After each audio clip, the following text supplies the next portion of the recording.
জীবনের যত গুনাহ ছিল ওই গুনাহগুলোকে আমি আল্লাহ নেকি দিয়ে পরিবর্তন করে দেব।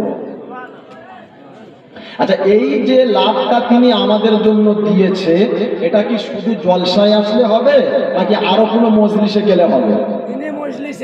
জি, দিনের মজলিসে, কোরআনের মাহফিলে, তাই তো নাকি? এখন আমরা যদি মনে করি হুজুর এই মাত্র 20-50 জন লোক এখানে আসলে কি পাবো, নাকি ব্রিগেডের ময়দানে লক্ষ লক্ষ মানুষের ভিড়ে গেলে পাবো, কোনটা লাভ বেশি? তো এটা যদি লাভ হলো মুসলমান জানলো, তাহলে ব্রিগেডের ময়দানে ড্যান্স হাঙ্গামাতে হাজার হাজার লোক হলো, আর কোরআনের মাহফিলে মাত্র 50 জন কেন বলো? আর হেদায়েত দেবে সেই থাকবে এখানে। আমার আল্লাহওয়ালা বন্ধু শোনার চাঁদ ভাইরা, কারণ আমরা কোরআন ভালোবাসি না। কোরআন ভালোবাসি? মুসলমান কোরআন ভালোবাসে? একটা গল্প শোনাবো, একটা গল্প শোনাবো। বন্ধু গেছে বন্ধুর বাড়ি বেড়াতে। বন্ধুটাকে, বন্ধু হলো মৌমাছির বন্ধু গোবর পোকা। কার বন্ধুকে? মৌমাছির বন্ধু গোবর পোকা। ভালো করে বুঝবেন, একটা এক্সাম্পল। এখন গোবর পোকা দেখেছেন কালো কালো বেশ বড় বড় মতন হয়। চিন্তা করছে বহুদিন বন্ধুর বাড়ি যাওয়া হয় না, এক কাজ করি একটু ঘুরে আসি। বন্ধুর বাড়ি বেড়াতে গেছে। তো বেড়াতে যাওয়ার পরে এখন বন্ধুর বাড়িতে যদি বন্ধু বেড়াতে আসে তো নাস্তা পানি তো দেবে তো, নাকি নাকি দেবে না? দেবে না?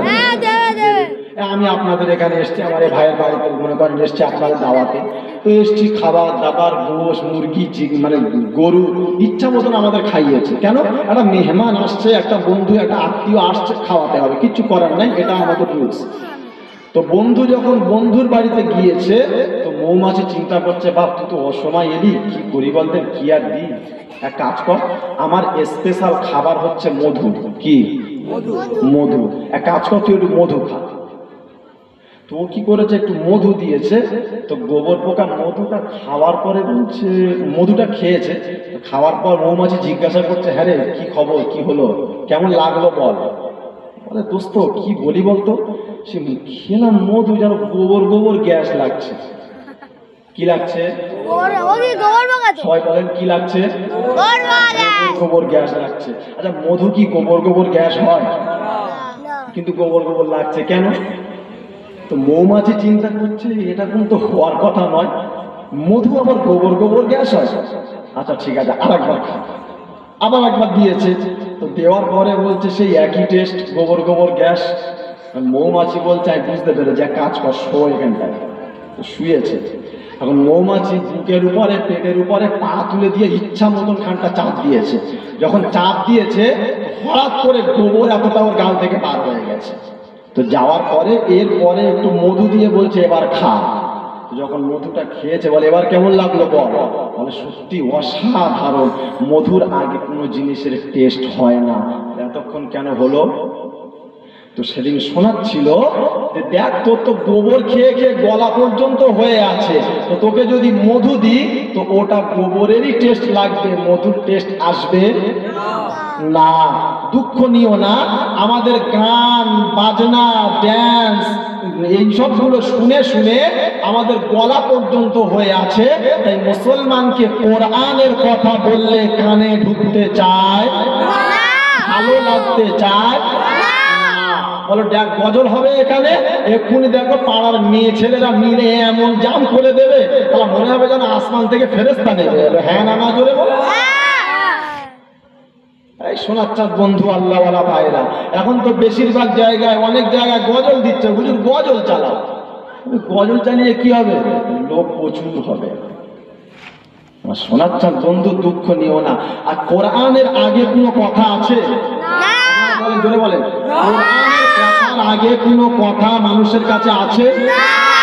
আল্লাহ রসুলকে দাওয়াত দিতে বলেছিল, কিসের দাওয়াত? কিসের দাওয়াত? দিনের দাওয়াত। কোরআনের দাওয়াত। কিসের দাওয়াত? কোরআনের দাওয়াত।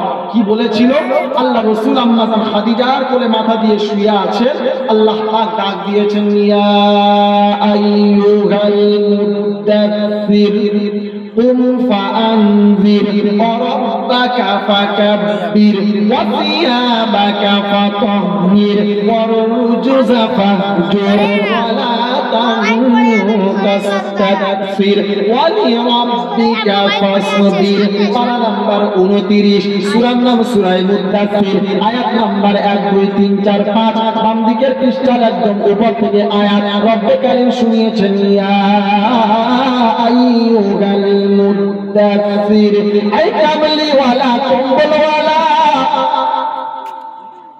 আল্লাহ পাক তার রাসূলকে কেমন মুহাব্বতের সঙ্গে ডাকছে দেখেন আই কামলি ওয়ালা কম্বল ওয়ালা আল্লাহ রাসূল যখন শুয়েছিলেন জিবরিল আমিনকে দেখার পরে আল্লাহ রাসূলের গায়ে জ্বর এসে গিয়েছিল রাসূল কাঁপছেন আম্মা জান খাদিজার কোলে শুয়ে আছেন মাথা দিয়ে তো হঠাৎ করে আবার জিবরিল আমিন এসে আয়াত শোনাচ্ছে আল্লাহ পাক ডাক দিচ্ছে ইয়া আইয়ুহাল মুদ্দাসসির আই কামলি ওয়ালা কম্বল ওয়ালা আর ঘুমালে চলবে না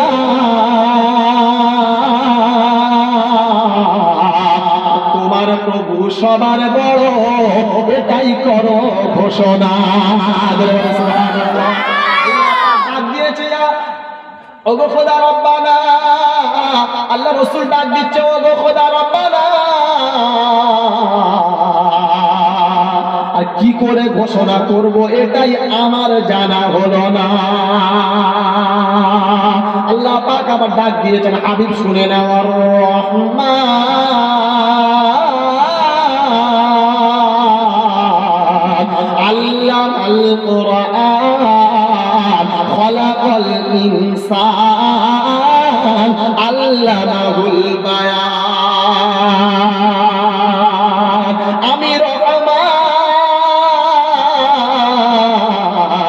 পাঠালাম কোরআন আর বানালাম তোকে রে বান্দা শিখালাম বায়ান কে শিখিয়েছে কিসের বায়ান নাকি বাপদাদার বায়ান মাশাআল্লাহ এখন জলসায় কোরআন চলে কোরআন চলে কোরআন চলে না আল্লাহ পাক রাসূলকে ডাকছে ইয়া আইয়ুহার রাসূল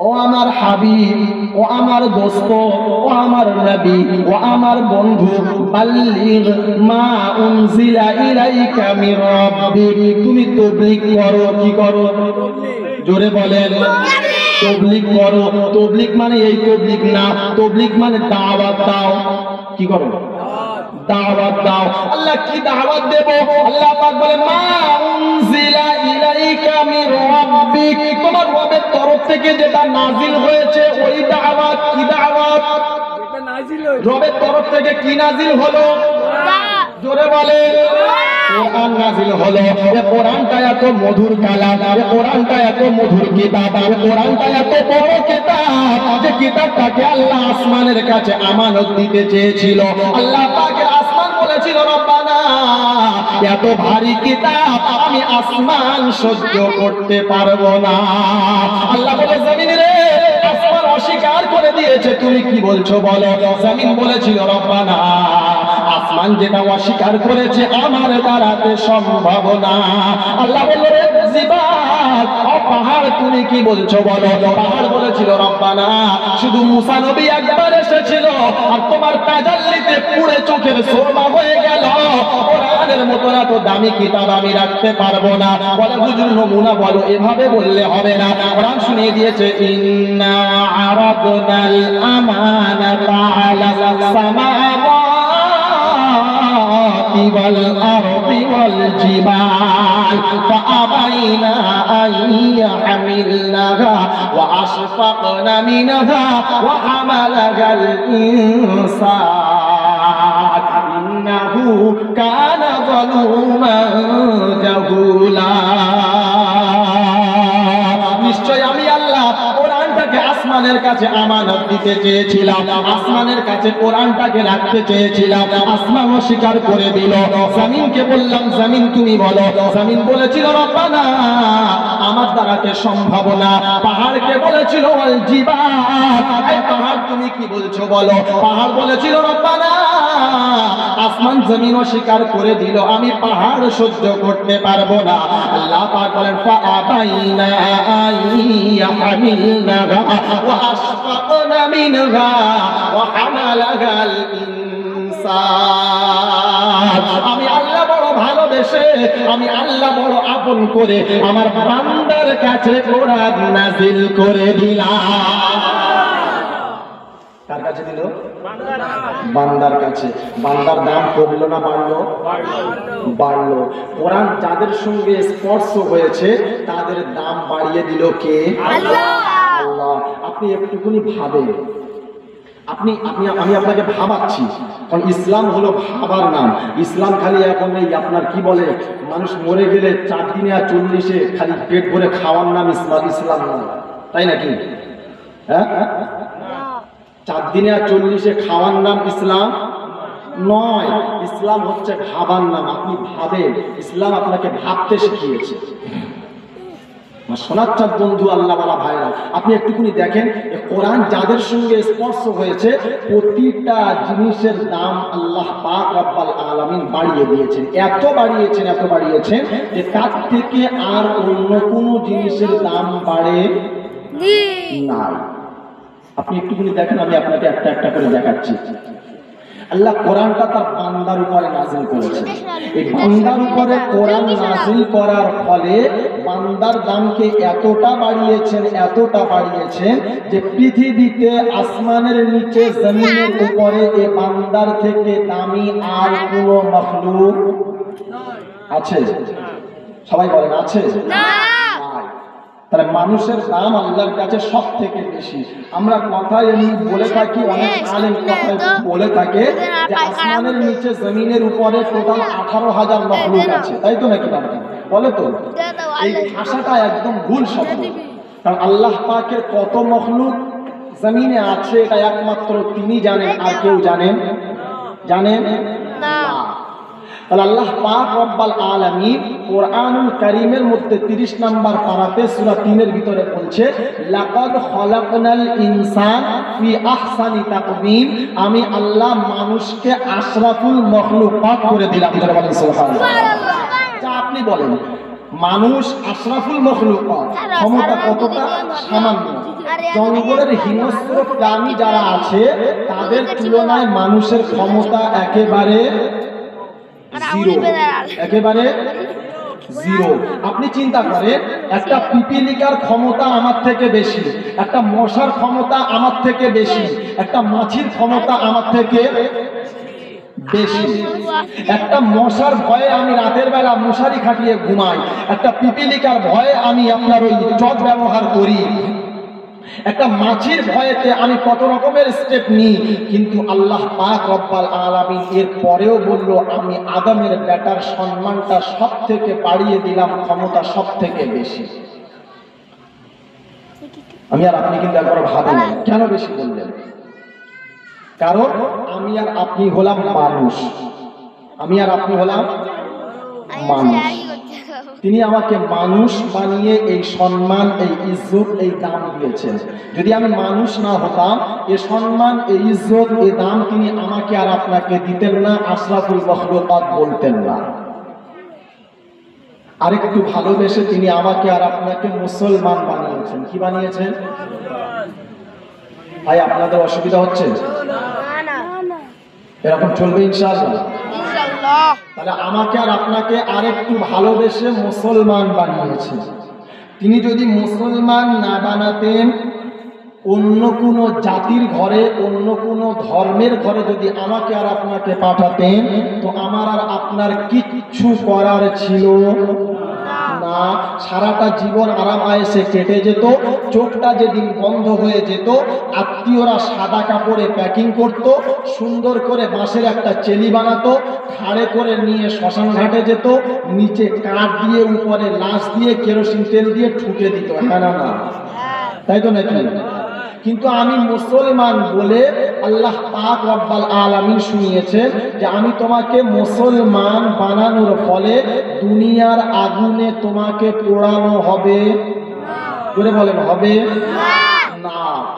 আমি যত অন্যায় করি, মদখোর, জুয়াখোর, তাড়িখোর, গাঁজাখোর, নারীখোর, দুনিয়ার সব রকমের খোর মদের বারে বসে মদের গ্লাস হাতে নিয়ে মারা গেছে, এরপরে আত্মীয় স্বজন ওখান থেকে তুলে এনে সুন্দর করে কুলপাতার পানি গরম করে কেয়া সাবানে গোসল করিয়ে মসজিদের খাট এনে শুইয়ে দিয়ে সুন্দর করে ঘাড়ে করে নিয়ে মসজিদ মাঠে গিয়ে ইমাম সাহেবকে বলছে, ইমাম সাহেব চালিয়ে দাও। হ্যাঁ না? ইমাম সাহেব যদি বলে ভাই এক কাজ কর, ও মাল এমনি জাহান্নামে যাবে, কারণ নামাজ ছিল না, রোজা ছিল না, হজ ছিল না, যাকাত ছিল না, দান খয়রাত ছিল না, কোনো কিছু ছিল না, মদ খেতে খেতে মারা গেছে, ওর যে কোনো কিছু হবে এটা তো আশা করা যায় না, এক কাজ করো ও এমনি জাহান্নামে যাবে, তো পুড়িয়ে দাও। ইমাম সাহেবের চাকরি আর থাকবে? কথা বলেন থাকবে? থাকবে না। কি বলবে ইমাম সাহেব? চাকরি রাখার ইচ্ছা আছে? কেন? তুমি জানো না মুসলমানের ছানা যত অন্যায় করুক ও মরে গেলে ওকে আগুনে পোড়ানো যাবে? যাবে না। আল্লাহ পাক রব্বুল আলামিন কি শুনিয়েছেন দেখেন কোরআন কি বলছে, ইয়া আইয়ুহাল্লাযীনা আমানু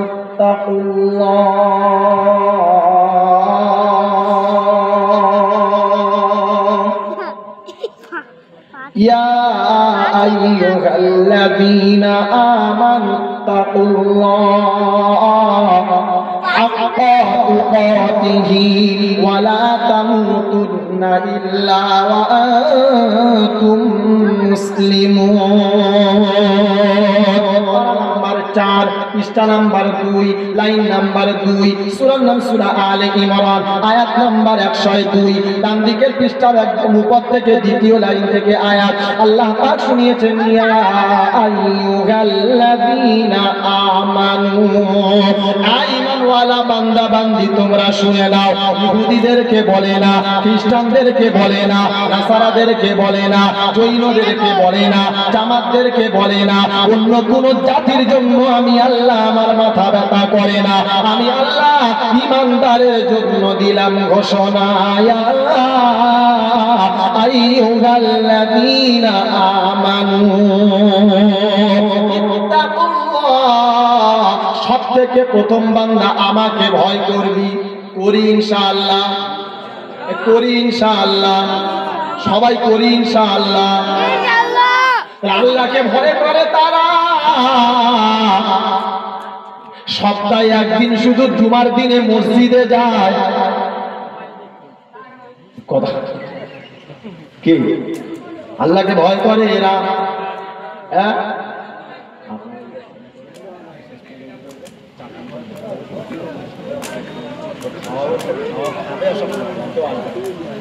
মুসলমানের সব থেকে বড় হচ্ছে পেট। হ্যাঁ না? একবার পেট ভরে গেলে আপনি আসবে, খেল খতম, জলসা 12টা বেজে গেল। আল্লাহ পাক শুনিয়েছেন, ইয়া আইয়ুহাল্লাযীনা আমানু, ঈমানওয়ালা বান্দা বান্দি তোমরা শুনে নাও, ইত্তাকুল্লাহ সবথেকে প্রথম আমাকে ভয় করবি। করব ইনশাআল্লাহ, এই করব ইনশাআল্লাহ। হাক্কা তুকাতিহি ওয়া লা তামুতুন্না ইল্লা ওয়া আনতুম মুসলিমুন। মরার আগে মুসলমান হয়ে মরিস বেটা, মুসলমান না হয়ে যেন মরিস না। আর মুসলমান না হয়ে মরলে আমি আল্লাহ ক্ষমা করতে জোরে বলেন পারবো না। মুসলমান হয়ে মরিস বেটা, মুসলমান না হয়ে যেন মরিস না। আর মুসলমান না হয়ে মরলে বান্দা আমি আল্লাহ ক্ষমা করতে পারবো না। তিনি আমাকে আর আপনাকে মুসলমান বানিয়েছেন, যেতে বলেছেন মুসলমান হয়ে। কি হয়ে? কি হয়ে? মুসলমান হয়ে। এখন মুসলমান হয়ে যদি আমি আর আপনি যেতে চাই, মুসলমান হয়ে যদি আমি আর আপনি কবরে যাই, তাহলে আমার আর আপনার জন্য ভালো। আর মুসলমান হয়ে যদি আমি আর আপনি যেতে না পারি, তাহলে আমার আর আপনার এপার ও গেল, ওপারও এদিকও গেল, ওদিকও গেল। বাস, এই জন্য তিনি আমাকে আর আপনাকে বলেছেন মুসলমান হয়ে আসতে হবে। তিনি আমাকে মুসলমান বানিয়েছেন। তিনি যদি মুসলমান না বানিয়ে অন্য কোনো জাতির ঘরে আমাকে আর আপনাকে পাঠাতেন, তো আমার সব শেষ ছিল। আমি মরে যাওয়ার পরে শ্মশানে আগুন লাগিয়ে দিত, তারপরে আমার আর আপনার জন্য সব শেষ হয়ে যেত, আর কোনো চান্স ছিল না। আল্লাহ পাক বলেন বেহিসাব তার জন্য জাহান্নাম হয়ে যেত। কিন্তু আমি আর আপনি মুসলমান, এই মুসলমান হয়ে যাওয়ার পরে, কবরে যাওয়ার পরে আমাকে আর আপনাকে তিনটে ভাগে ভাগ করে দেওয়া হবে। কটা ভাগে? তিনটে ভাগে। ওয়াকুনতুম আজওয়াজান সালাসা, তিন ভাগে ভাগ করে দেওয়া হবে। এক নাম্বার ইমানদার হবে, তারপরে বেঈমান হবে। মানে একদল বেহিসাব জান্নাতে যাবে, আর একদল বেহিসাব জাহান্নামে যাবে, আর মাঝখানে একদল রয়ে যাবে, যেদিন কিয়ামতের দিন তাদের হিসাব হবে। এজন্য আমরা সব সময় চাইবো আমাদের নামটা যেন বেহিসাব জান্নাতীর কাতারে থাকে। হ্যাঁ না না? তাই তো নাকি? তাহলে বেহিসাব যদি জান্নাতি হতে চাই, আমাকে মানতে হবে দুটো জিনিস। কটা? কটা? সবাই বলেন কটা? কটা? দুটো। আল্লাহ পাকের নবী সাল্লাল্লাহু আলাইহি ওয়াসাল্লাম বলেন তারাকতু ফীকুম আমরাইন লান তাদিল্লু মা তামাসসাকতুম বিহিমা কিতাবাল্লাহ ওয়া সুন্নাতা রাসূলিহি। আমাদের দল তোমরা শুনে নাও, আমি নবী তোমাদের কাছ থেকে বিদায় নিচ্ছি, আমি নবী তোমাদের কাছ থেকে চলে যাচ্ছি। আর জীবনে কোনোদিন তোমাদের কাছে ঘুরে আসবো না। তবে দুটো নিয়ামত রেখে গেলাম, উম্মত এ দুটো যেন ছাড়বে না। যখন মুসলমান এই দুটো নিয়ামত ছেড়ে দেবে, এক নাম্বার হলো কালামুল্লাহ, দ্বিতীয় নাম্বার নবী মুহাম্মদুর রাসূলুল্লাহ। এই দুটো নিয়ামত যখন উম্মত ছেড়ে যাবে, যখন উম্মত এই দুটো নিয়ামতকে ভুলে যাবে, তখন তার লাইনটা একেবারে বেকল হয়ে যাবে। তখন আর তাকে বাঁচানো যাবে না। তখন আর তার জন্য সুপারিশ করলে কোনো কাজেতে লাগবে না। শুধু আমি কেন, আপনাদের ইমাম কেন, আপনাদের তাবলীগ জামাতের আমির কেন, স্বয়ং যদি মুহাম্মদুর রাসূলুল্লাহ তার জন্য সুপারিশ করে, দোয়া করে, আল্লাহ পাক বলে হাবিব গো, আমি আল্লাহ তোমার দোয়া কবুল করব না। বলে হুজুর নমুনা বলো একটা, এরকম ভাবে বললে আমরা মানব না, আমাদেরকে কোরআন দিয়ে দলিল দিতে হবে। আল্লাহ পাক রব্বুল আলামিনের নবী প্যারা নবী মুহাম্মদুর রাসূলুল্লাহ সাল্লাল্লাহু আলাইহি ওয়াসাল্লামের কলিজার টুকরা চাচা আবু তালেব, কি নাম?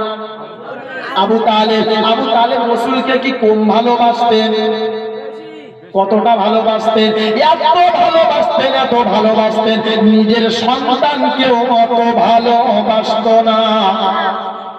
আবু তালেব যখন মরে যাচ্ছিল, আল্লাহ রাসূল বারবার চাচার কাছে এসে বলছিল, চাচা যান একবার আপনি কলমাটা পড়ে নেন, আমি মুহাম্মদুর রাসূলুল্লাহ আপনাকে না নিয়ে জান্নাতে যাব না। বারবার বলেছিল, কিন্তু চাচা পড়তে পারলো না, কিন্তু চাচা বলতে পারলো না, কিন্তু চাচা ঈমান আনলো না।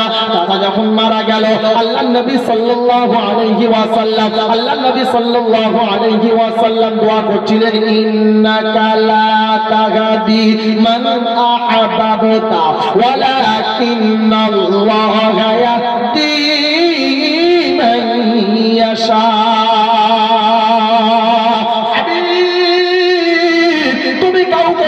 দিতে পারো না, তোমার কথায় কেউ হেদায়েত হবে না, আমি আল্লাহ যাকে হেদায়েত দেব, হেদায়েতটা শুধু সেই পাবে। তুমি যাকে ইচ্ছা তাকে হেদায়েত দিতে পারো না। নবী চাচার কাছে যখন বলছিলেন, চাচা যান কলমা পড়ে নেন, এরপরেও চাচা কলমা পড়লো না। চাচা ইন্তেকাল করে নিল, রাসূল তাকে দাফন করলো, কবরের কাছে দাঁড়িয়ে হাত তুলে দোয়া করলো, রব্বুল আলামিন আল্লাহ চাচা সারা জীবন আমাকে ভালোবাসতেন, চাচা সারা জীবন আমাকে মহাব্বত করতেন, চাচা সারাটা জীবন আমাকে কোলে আগলে রেখেছিল, আমার গায়ে কোনো ফুলের আঘাত লাগতে দেয় নাই। বারবার নবী দোয়া করছিলেন। একটা পর্যায়ে আল্লাহ পাক জিবরিল আমিনকে পাঠিয়ে দিয়ে বলেছিলেন, জিবরিল যাও আমার রাসূলের কাছে চলে যাও, আমার রাসূলকে গিয়ে শুনিয়ে দাও, আমার রাসূলকে গিয়ে শুনিয়ে দাও, আমার রাসূলকে গিয়ে বলে দাও ইস্তাগফির লাহুম আও লা তাস্তাগফির লাহুম ইন তাস্তাগফির লাহুম 70 মাররাতান ফালান ইয়াগফিরাল্লাহু লাহুম যালিকা বিআন্নাহুম কাফারু বিল্লাহি ওয়া রাসূলিহি ওয়াল্লাহু লা ইয়াহদিল কওমাল ফাসিকিন। পারা নাম্বার 10, পৃষ্ঠা নাম্বার 19, লাইন নাম্বার 1, সূরার নাম সূরা তাওবা, আয়াত নাম্বার 80। রব্বে কারীম সুন্দর শুনিয়ে দিয়েছেন ইস্তাগফির লাহুম আও লা তাস্তাগফির লাহুম ইন তাস্তাগফির লাহুম 70 মাররাত। হাবিব কার জন্য দোয়া করো, কার জন্য তুমি ইস্তেগফার করো, কার জন্য তুমি আমার কাছে দোয়া চাও, কার জন্য তুমি আমার কাছে হাত পেতেছো একবার বলো। যার জন্য তুমি দোয়া করেছো, কোন ইমানদারের এটা দায়িত্ব নয়, কোন নবীদের এটা দায়িত্ব নয়, তারা যেন তাদের এই রকম আহালের জন্য আমি আল্লাহ আমার কাছে হাত দুখানা তুলবে না। আমিন। তারা যেন আমার কাছে এইরকম ভাবে হাত দুখানা তুলবে না। হাবিব ইস্তাগফির লাহুম আও লা তাস্তাগফির লাহুম ইন তাস্তাগফির লাহুম 70 মাররাত। হাবিব ওদের জন্য আমার কাছে হাত তুলবে না, আমি আল্লাহ তোমার দোয়া কবুল করব না। একবার নয়, দুবার নয়, তিনবার নয়, 10 বার নয়, 20 বার নয়, হাবিব তুমি যদি 70 বার আমার কাছে হাত তোলো, আমি আল্লাহ তোমার দোয়া কবুল করব না। বলে হুজুর এটা কাদের জন্য বলো? আল্লাহ পাক রব্বুল আলামিন অন্য জায়গাতে শুনিয়ে দিয়েছেন। আল্লাহ পাক রব্বুল আলামিন পরের আয়াত পৃষ্ঠার শেষে শুনিয়ে দিয়েছেন ওয়ালা তুসাল্লি আলা আহাদিন মিনহুম মাতা আবাদা ওয়ালা তাকুম আলা কবরিহি ইন্নাহুম কাফারু বিল্লাহি ওয়া রাসূলিহি ওয়া মাতু ওয়া হুম ফাসিকুন। ওদের কবরের কাছে তো যাবে না, ওদের জানাজাতে তুমি শরীক হবে না, ওদের জন্য আমি আল্লাহ আমার কাছে সুপারিশ করবে না, ওদের জন্য আমি আল্লাহ আমার কাছে হাত দুখানা তুলবে না, ওদের জন্য আমি আল্লাহ আমার কাছে কোনো কথা বলবে না। তুমি যদি বলে থাকো আমি আল্লাহ তোমার সুপারিশ কবুল করব না, বলে সুপারিশ কবুল করব না, এটা কোথায় বলেছে বলো? আল্লাহ পাক রব্বুল আলামিন বলে বিসমিল্লাহ বলে একবার 29 পারাটা খোলো, 29 নাম্বার পারা, সূরার নাম সূরা মুজাম্মিল, আয়াত নাম্বার 44, সূরা মুদাসসির আয়াত নাম্বার 44, ডান দিকের পৃষ্ঠার একদম নিচের থেকে 4টে লাইনের উপর থেকে আয়াত আল্লাহ পাক রব্বুল আলামিন শুনিয়ে দিয়েছেন। আল্লাহ পাক রব্বুল আলামিন শুনিয়ে দিয়েছেন ফি জান্নাতি ইয়াতাসাআলুন আনিল মুজরিমিন মা সালাকাকুম ফি সাকার ক্বালু লাম নাকু মিনাল মুসাল্লিন ওয়া লাম নাকু নুতঈমুল মিসকিন ওয়া কুন্না নাখুদু মা'আল খাইদিন ওয়া কুন্না নুকাযযিবু বিয়াউমিদ্দিন হাত্তা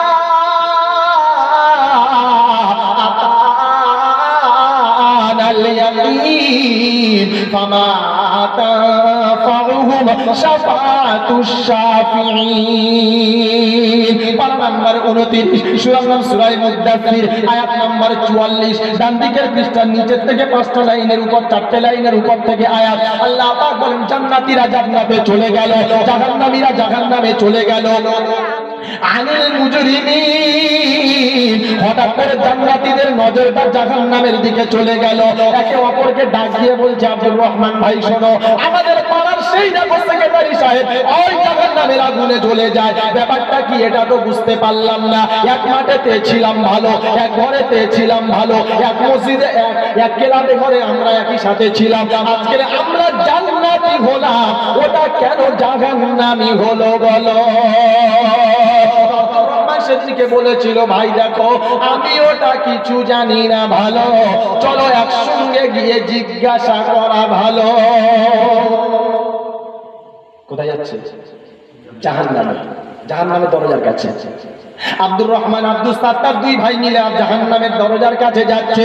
জাহান্নামের দারোয়ানকে ডাক দিয়ে জিজ্ঞাসা করছে, ও আল্লাহর ফেরেশতা শোনো, আমার ওই বন্ধুটা কেন জাহান্নামে গেলে বলো? তো সেদিন জাহান্নামের দারোয়ান বলেছিল, জান্নাতি ভাই আমি ওটা কিছু জানি না, ওকে একবার জিজ্ঞাসা করে দেখো। ডাক দেওয়া হলো, কাম হেয়ার, কি খবর, জাহান্নামে কেন গেলে বলো?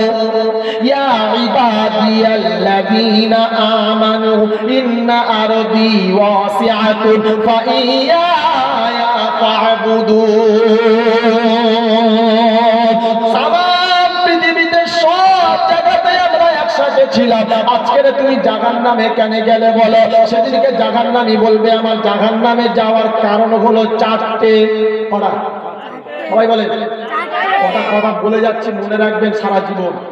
তবে আজকের ইনশাআল্লাহ আপনাদেরকে যা দিয়ে যাব, জীবনে কোনোদিন আর আমাকে দাওয়াত করবেন না।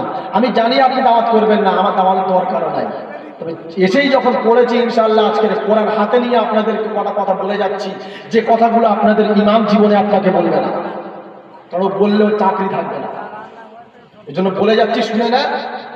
যদি মনে করেন ভালো কথা বলেছে মানবেন, মানলে আপনার ভালো, না মানলে আমার কিচ্ছু করার নয়। কারণ আমি এসছি, যখন স্টেজ থেকে নামবো পকেট ভরে পয়সা নেবো, এখান থেকে হাওয়া দেওয়ার জীবনে আমাকে খুঁজে পাবেন না। তবে এসেই যখন পড়েছি, আমার হক আমি আদায় করে দিয়ে যাব। আপনি মানলে আপনার জন্য ভালো, আপনি না মানলে আমার কিচ্ছু করার নাই। যখন বাড়ি থেকে আসছিলাম, আল্লাহর কসম করে বলছি, আমি মনে মনে ভাবছিলাম যে আজকে জলসাতে গিয়ে হয়তো আমি কথা বলতে পারবো না, গলা থেকে টোটালি আওয়াজ আসছিল না, এত কষ্ট হচ্ছিল। এক্ষুনি ভাত খেয়ে ওষুধ খেয়ে এখানে এসছি, কিন্তু আলহামদুলিল্লাহ মাইকটা খুব সুন্দর মাইকও ভালো, আর আল্লাহ সাহায্য দিয়েছেন। এই জন্য আপনাকে কটা কথা আজকে দিয়ে যাচ্ছি, নিয়ে নেন, কাজে লাগবে। তো সেদিনকে যখন জান্নাতীরা জাহান্নামের দরজার কাছে গেল, ওই জাহান্নামী ভাইকে ডাক দিয়ে জিজ্ঞাসা করা হলো, কেন তুমি জাহান্নামে গেলে বলো? বলে, আমার জাহান্নামে যাওয়ার কারণ হলো চারটে। সবাই বলেন চারটে। ভালো করে মুখস্থ করে নেন, রেকর্ড যেগুলো হচ্ছে ভালো করে রেকর্ডটা করে নেন। এক নাম্বার কারণ হলো ক্বালু লাম নাকু মিনাল মুসাল্লিন। প্রথম নাম্বার কারণ হলো দুনিয়াতে আমি নামাজি ছিলাম না, আমি বেনামাজি ছিলাম। তাই বেনামাজি ছিলাম বলে আমার ঠিকানা হলো জাহান্নাম, আমাকে আর জান্নাতে দেওয়া হলো না। আর আমার জন্য সুপারিশ করলে ও সুপারিশ কাজে লাগলো না। বলে হুজুর দ্বিতীয় নাম্বার কারণটা কি বলো? আমার নামটা ওই দলে এসেছে কিনা একবার দেখি। আল্লাহ পাক বলে, ওয়াকুন ক্বালু লাম নাকু মিনাল মুসাল্লিন ওয়া লাম নাকু নুতঈমুল মিসকিন।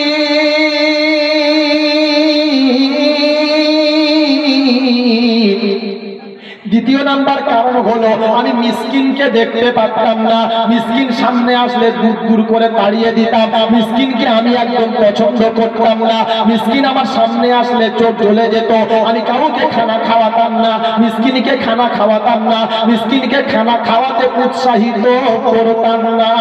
এজন্য আমার ঠিকানা হলো জাহান্নাম, কোনো বাপ বাঁচাতে। তিন নাম্বার কারণ হলো ওয়াকুন্না নাখুদু মা'আল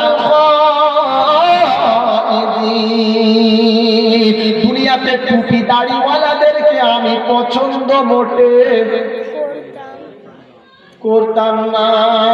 আমার সামনে থেকে টুপিওয়ালা হেঁটে গেলে আমার কলিজায় আগুন লেগে যেত, আমার সামনে টুপিওয়ালা কোনো জায়গাতে গেলে আমার চোখ দুটো জ্বলে যেত, চোখের ইশারাতে কথা বলতো, বন্ধুকে ডাক দিয়ে বলতো, দেখো যাচ্ছে মৌলী সাহেব। টুপি দাড়িওয়ালাদেরকে দেখে পছন্দ করে না যারা, আর কিয়ামতে বেহিসাব জাহান্নামী হবে তারা। 4 নাম্বার কারণটা কি বলো? 4 নাম্বার কারণ হলো আকুন্না নুকাযযিবু বিয়াউমিদ্দিন, কিয়ামতের দিনটাকে বিশ্বাস করতো না যারা, আর কিয়ামতে বেহিসাব জাহান্নামী হবে তারা। কিয়ামতের দিনকে বিশ্বাস করি আমরা? এই সবাই করি ইনশাআল্লাহ। ইনশাআল্লাহ ইনশাআল্লাহ। কিয়ামতের দিন যদি আমি আর আপনি বিশ্বাস করতাম, রমজান মাসে কজন রোজা ভাঙলাম বলেন দেখি একবার? একজনে কেউ হাত তুলবে না। কিয়ামতের দিনকে যদি আমরা বিশ্বাস করতাম, তাহলে কি প্রতি সপ্তাহে শুক্রবারে, বুধবারে, বৃহস্পতিবারে গিয়ে আমরা সেলুনে গিয়ে দাড়ি কাটতাম? কিয়ামতের দিনটাকে যদি আমরা বিশ্বাস করতাম, তাহলে বাপ বুড়ো হয়ে গেলে সংসার থেকে আলাদা করে দিতাম? হে সোনার বন্ধুরা, বলে বুকে হাত দিয়ে চিন্তা করেন, কিয়ামতের দিনটাকে যদি আমরা মানতাম, তাহলে গরিবের মেয়েকে বিয়ের সময় শ্বশুরের গলায় গামছা দিয়ে শুয়োরের পায়খানাটাকে চেয়ে নিতাম। আপনাদের এখানে নয়, আপনাদের এখানে সব আল্লাহ বলি, তাই তো নাকি? হ্যাঁ, আপনাদের এখানে কি চলে এখানে? হ্যাঁ, সোনার বন্ধু আল্লাহওয়ালা ভাইয়েরা, এই ভাইরাস সব জায়গায় আছে, আর এই ভাইরাস যত জায়গাতে থাকবে, আমি একটা কথা আজকে বড় কথা বলে যাচ্ছি, শুনে নেন। সুদ, ঘুষ, বন্ধন দেনা, আপনার কি বলে ওই শ্বশুরের গলায় গামছা দিয়ে মাল নেওয়া, এই মালগুলো যে জায়গাতে থাকবে, ওই সব জায়গাতে খোদার রহমত জীবনে কোনোদিন আসবে না। আর যতদিন এই মালগুলো থাকবে, ততদিন পর্যন্ত আল্লাহ পাক বলে সারা জীবন আমল করবি, কিন্তু আমি আল্লাহ বললাম কোনো আমল কবুল হবে না। বুঝুন নমুনা, কারণ নমুনা ছাড়া তো আমি কথা বলি না, এটা আমার পেশা। কোরআন খোলেন, পারা নাম্বার 15, সূরা নাম সূরা বানী ইসরাঈল, আয়াত নাম্বার 70, ডান দিকের পৃষ্ঠার একদম উপর থেকে আয়াত। আল্লাহ পাক শুনিয়েছেন, ওয়ালাকাদ কাররামনা বানী আদম ওয়া হামালনাহুম ফিল বাররি ওয়াল বাহর ওয়া রাযাকনাহুম মিনাত তাইয়্যিবাত ওয়া ফাদদালনাহুম আলা কাসীরিম মিম্মান খালাকনা তাফসীলা। আদমের বেটা তোমরা শোনো। কারা শুনবে? কারা শুনবে? আদমের বেটা। কার বেটা? আমরা আদমের বেটা তো নাকি? হ্যাঁ, সবাই। মাশাআল্লাহ। তাহলে আমরা দুনিয়াতে আদম আলাইহিস সালামের পরে যতজন দুনিয়াতে আজ পর্যন্ত এসছে, সবাই আমরা, আমাদের সকলের পিতা হলো আদম আলাইহিস সালাম। এটা হলেন আমাদের সবথেকে প্রথম পিতা। আর আমাদের জাতির পিতার নাম কি?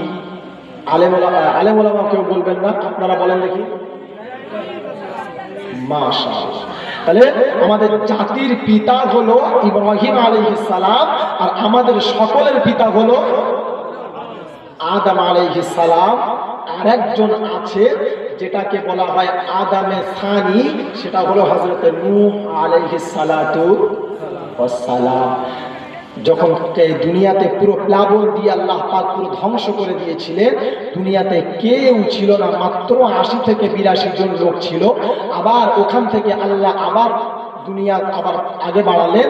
তো এই জন্য হযরত নূহ আলাইহিস সালাতু ওয়াস সালামকে বলা হয় আদামে সানি। মনে রাখবেন এগুলো।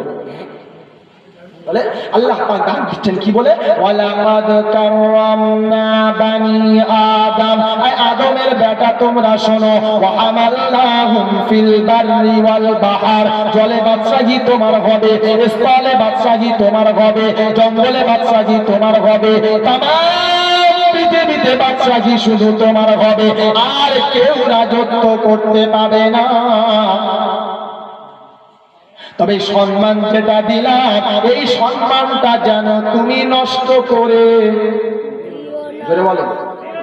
দিও না।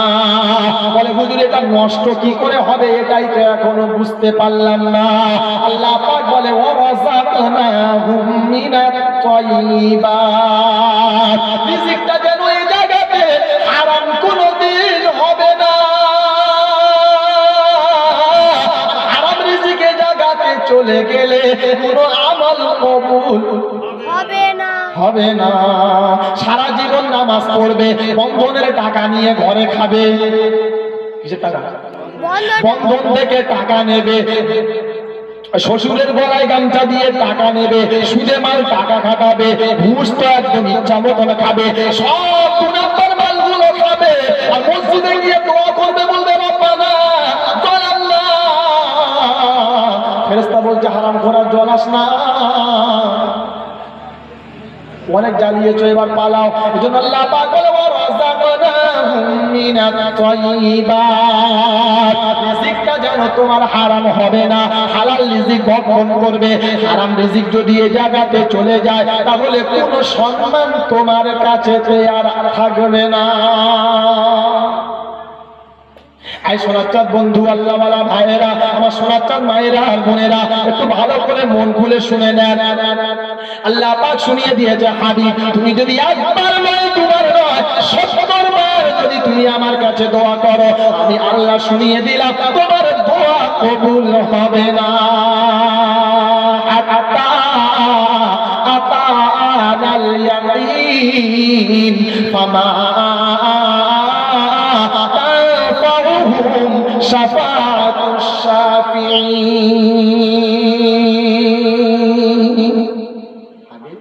তুমি ওদের জন্য দোয়া করবে, ফামা তানফাউহুম শাফাআতুশ শাফিঈন, তুমি তাদের জন্য সুপারিশ করবে, শাফাআত করবে, আমি আল্লাহ তোমার শাফাআত কবুল করব না।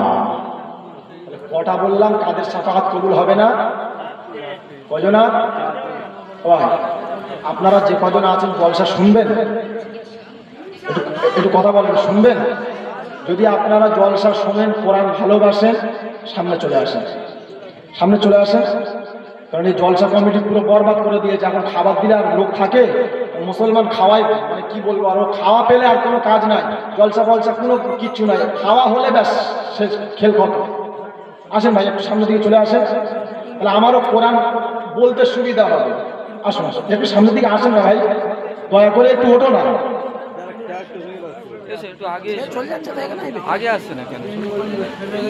হ্যাঁ ভাই, আসবে না? আসবে না?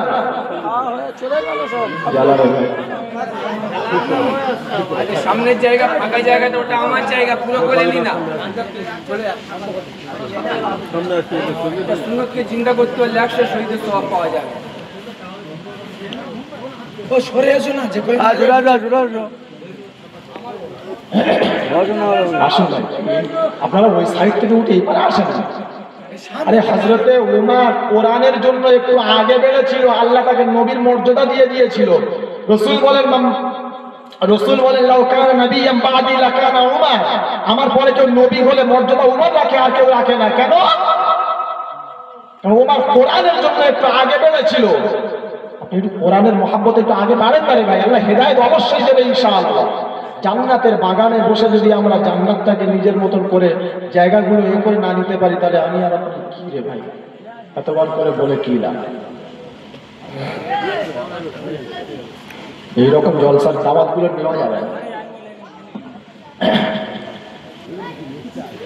আবার মহব্বত করে পড়েন আল্লাহুম্মা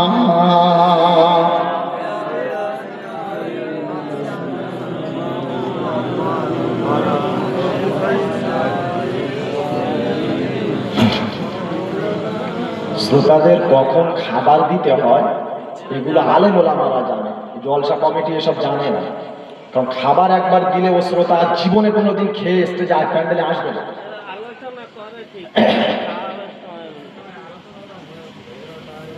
জলসা হয়ে গেল 12টা পর্যন্ত, 2টো পর্যন্ত জলসা শেষ, একেবারে বসিয়ে খাবার দিলাম, খেয়ে দিয়ে মানুষ গিয়ে শুয়ে পড়বে। অথবা একেবারে জলসার আগে খাবার দিয়ে দাও, লোক না আসে না আসবে।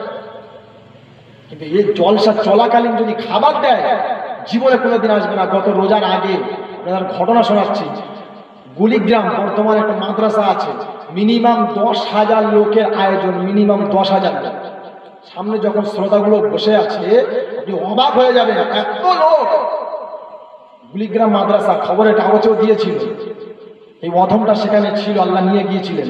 তো যখন জলসা শুরু করেছি, লোকে লোক, মাঝখান থেকে কেউ একজন এসে বলল খাওয়া দাওয়া হচ্ছে, ওই 10,000 লোকের আর মাত্র দেখি 20 থেকে 25 জন লোক বসে আছে, আর কারোর কোনো খবর নাই। ওদিক থেকে খেলো, ওদিক থেকে মাল চলে গেল। লস কার হলো? মাদ্রাসাওয়ালা লস হলো, আমার কোনো লস হয় নাই। আমি তো কন্ট্যাক্ট করে নিয়েছি, আমাকে 15 দেবে, যাব স্টেজ থেকে নামবো, টাকা দেবে, গুনে নিয়ে মাল পালাবো। কিন্তু জলসায় কোনো কালেকশন হয় নাই। অত বড় মাদ্রাসাটা, অত লোকের আয়োজন, মাত্র 15 না 20 হাজার টাকা কালেকশন হয়েছিল। 15-20টা লোকের কি কালেকশন? সোনাচ্চার বন্ধু, আল্লাহওয়ালা ভাইয়েরা, এই জন্য কোরআনের মাহফিল কায়েম করতে গেলে আলেম ওলামাদের সঙ্গে একবার আলোচনা করতে হয়, উনি কেমন সিস্টেম করবেন। আর আল্লাহওয়ালা বন্ধুরা, যে কজন আছে আপনারা কোরআন শুনবেন ইনশাআল্লাহ। বিদ্যান দেখি নারাই তাকবীর, মাশাআল্লাহ। যে কজন আছে এটাই চলবে ইনশাআল্লাহ। আল্লাহ পাক রব্বুল আলামিন শুনিয়েছেন, ইস্তাগফিরি লাহুম আও লা তাস্তাগফিরি লাহুম ইন তাস্তাগফিরি লাহুম 70 মাররা ফালাই ইয়াগফিরাল্লাহু লাহুম। হাবিব গো, ওদের জন্য আমি আল্লাহ আমার কাছে হাত তুলো না, ওদের জন্য আমার কাছে ইস্তেগফার করো না, কারণ ওরা তো ইহুদি হয়ে গেছে, ওরা তোমার কলমা মানতে পারলো না, ওরা কোরআনটা মেনে নিতে পারলো না।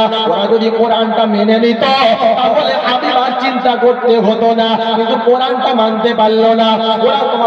ওরা কোরআন মানতে পারলো না, কলমা করতে পারলো না, তোমাকে নবী বলে মানতে পারলো না।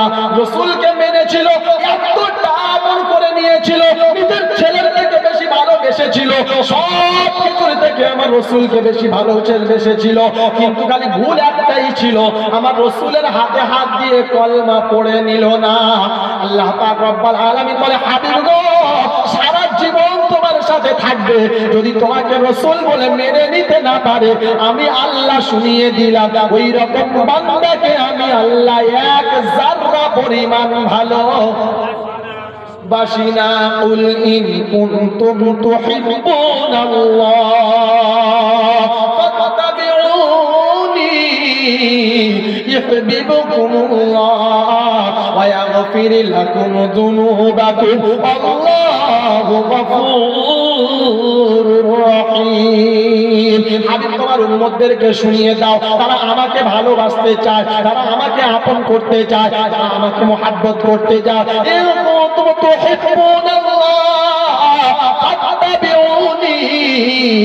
তারা যেন তোমার অনুসরণটা করে না, কি করে? তোমার ইত্তিবা করে, তাই তো নাকি? রাসূলের ইত্তেবাটা কি বলো? রাসূল যেমন চলেছিল, রাসূল যেমন খেয়েছিল, রাসূল যেমন কথা বলেছিল, রাসূল যেমন চলেছিল, রাসূল যেমন চাষবাস চাকরি করেছিল, ওরা বলে ওয়া মা আতাকুমুর রাসূলু ফাখুযুহু ওয়া মা নাহাকুম আনহু ফান্তাহু ওয়াত্তাকুল্লাহ। নাম্বার 28, সূরা নাম সূরা হাশর, পৃষ্ঠা নাম্বার 5, লাইন নাম্বার 7, সূরা নাম সূরা হাশর। আল্লাহ পাক রব্বুল আলামিন শুনিয়েছেন, ওয়া মা আতাকুমুর রাসূলু ফাখুযুহু। আল্লাহ নবী তোমাদের কাছে যেমন ভাবে চলেছে, যেমন কথা বলেছে, যেমন চাষবাস চাকরি করেছে, যেটা তোমাদেরকে করতে বলেছে, যেটা তোমাদেরকে করতে বলেছে, যেটা তোমাদেরকে করে দেখিয়েছে, ওটাকে তোমরা সুন্দরভাবে মেনে নাও। ওয়া মা নাহাকুম আনহু ফান্তাহু ওয়াত্তাকুল্লাহ। আর আমার নবী যেটা অস্বীকার করেছে, আমার নবী যেটা মানা করেছে, আমার রাসূল যেটা অপছন্দ করেছে, ও আমলগুলো তওবা করে ছেড়ে দাও। যদি ও আমলগুলো মেনে নাও, আমি আল্লাহ শুনিয়ে দিলাম, কিয়ামতে ও আমলগুলো মিজানের পাল্লাতে তুলে ওজন করেও দেখবো না। বলে বুঝুন, নমুনা বলো। বিসমিল্লাহ বলে কোরআনটা একবার খোলো, পারা নাম্বার 16, পৃষ্ঠা নাম্বার 3, লাইন নাম্বার 8, সূরার নাম সূরা কাহাফ, একেবারে শেষের দিকে আয়াত। আল্লাহ পাক বলেন, উলাইকাল্লাযীনা কাফারু বিআয়াতি রাব্বিহিম ওয়া লিকাইহি ফাহাবিতাত আ'মালুহুম ফালা নুকিমু লাহুম ইয়াওমাল কিয়ামাতি ওয়াজনা। আল্লাহ পাক রব্বুল আলামিন বলেন, উলাইকাল্লাযীনা কাফারু বিআয়াতি রাব্বিহিম। আমার রাসূল তোমাদেরকে যেটা অস্বীকার করেছিল, আমার রাসূল যেটা অপছন্দ করেছিল, আমলগুলো যেন তোমরা করবে না, ওই কাজগুলো যেন তোমরা করবে না, ওই কথাগুলো যেন তোমরা মানবে না। আমার সাহাবা যেগুলো মানা করেছিল, আমার সাহাবারা যেগুলো করে নাই, আমার সাহাবারা যেগুলোকে ছেড়ে দিয়েছিল, ওগুলোকে তোমরা তওবা করে ছেড়ে দাও। ও আমলগুলো যেন জীবনে কোনোদিন করো না। যদি করো, আল্লাহ পাক বলেন ফাউলাইকাল ওয়ালিকাইহি ফাহাবিতাত আ'মালুহুম فحبطت أعمالهم فلا نقيم لهم يوم القيامة وزنا। আমলগুলো কিয়ামতের পাল্লাতে তুলে ওজন করেও দেখব না। এবার আপনাদেরকে বলি,